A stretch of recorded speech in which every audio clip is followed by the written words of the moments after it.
lakin yam kane dialin koniliang ke läär ke Nuer online TV. Kejan guasame bana roche bana jaling chalado murlëëni nyɛnuäärä metot metekerun wel diokorodian shikene pesh kabom ke shikene nang. Re wecha kenyewum ke tirgol jandan ban lat kejan guasame. En wala shanga wel dioko pairo ron kina dara wudi jandang lo wan. Goron wajin bite nyuak nasin kokien ku subscribe ko belerin kon ba nonka ka thoknath nas biken shwashub kaji ka guasana ni ka shop kaja. Should comment sharing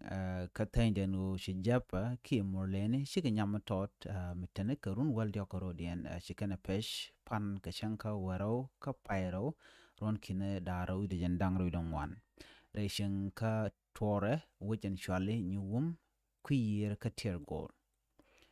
En guaranyala mo shika jien ka kir re wecha ka wanding shika wo gwas kun kuyir ka tora kwich tirgol.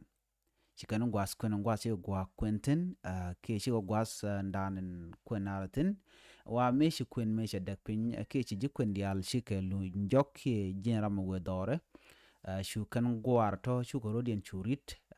ka jen chala do jale kel kana gwar shop ko wel titik wiche kelo lo jen wekel chala do meshi ko shubreshin ka tore to year mishale nyuwum to shing mishale nyuwum shu gwar to fanken shukurum ka murlëëni ke jaba shu gwar nyede to shu ko shu jucha murlëëni shu nyama to mo shu ay shu shup ko jen ngode kuya ka shu ay shu nang jaban totone chala do chinyamo chaja nang tama murlëëni re wichin wini ajere ka dana chitwo shirgaman ngai ka je nuwen go ka korgwaza pai we shamal chaja lat kam nuari tintere ka kopo kana jaba ki murlëëni ko shi jaba shikan na ki ga chikan ga la nang ka shikan na shikan ga de lenak ki shok ba shikan ga dia page en mala pilot ke jen gwasa we shagu jo an me mashala de murlëëni dang mala ko me ba mal ba jalat ke bu murlëëni bu nas we nakke bu ko bu ke ke bu gar bu kan kwal jala do amal me tedi ke mali na mal menindi amal chankel ke amal nin dangro ke mal joka an mal la shwa mala dakoma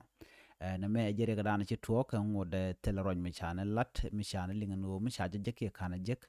dundo shagwar nyala to mo metekarun wal diokorodian no chaje nang murlëëni jele läär dande kolin kejen gwasme